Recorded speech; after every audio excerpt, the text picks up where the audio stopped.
Bonjour à tous, je m'appelle Hilda et je suis conseillère funéraire.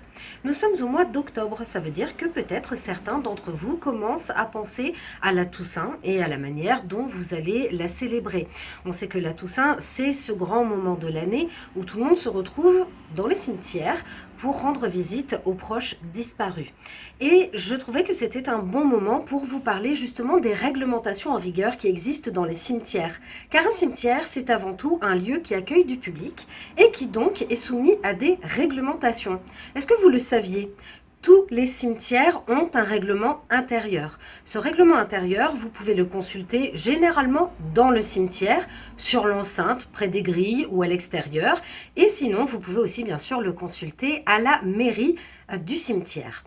Un règlement intérieur et des règles en général, c'est justement fait pour que l'espace public puisse rester agréable à tous. Et c'est pourquoi il faut que chacun aussi se plie à ces règles. Je souhaitais vous en parler parce qu'au moment de la Toussaint, on voit beaucoup de fleurs et c'est à ce moment-là aussi qu'il faut penser aux règles de sécurité et de décence. En fait, les mots que je viens d'employer, la sécurité et la décence, ce sont les deux impératifs des municipalités. Car ce sont les municipalités qui régissent et entretiennent les cimetières. Mais attention, la mairie n'est pas responsable pour tout dans les cimetières.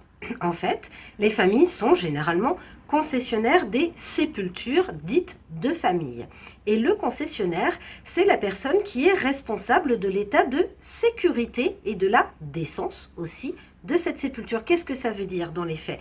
Eh bien, tout simplement que si vous êtes concessionnaire de votre sépulture, il faut que vous veilliez à ce qu'elle reste décente, c'est-à-dire qu'il n'y ait rien qui choque la morale, mais aussi dans les règles de sécurité, c'est-à-dire par exemple que le monument ne s'écroule pas, que le monument n'empiète pas sur les tombes voisines et c'est la même chose pour les plantes et les végétaux.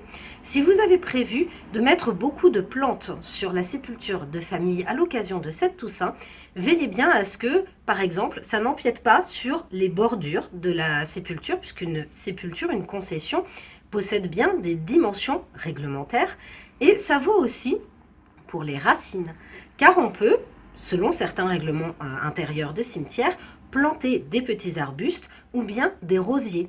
Faites donc attention tout au long de l'année à la pousse de ces végétaux. Des racines aériennes, par exemple, peuvent être un empêchement à la sécurité. Si vous avez d'autres questions, vous pouvez nous les poser, bien sûr, en dessous de cette vidéo et restez à l'écoute car il y aura d'autres minutes coquelicots.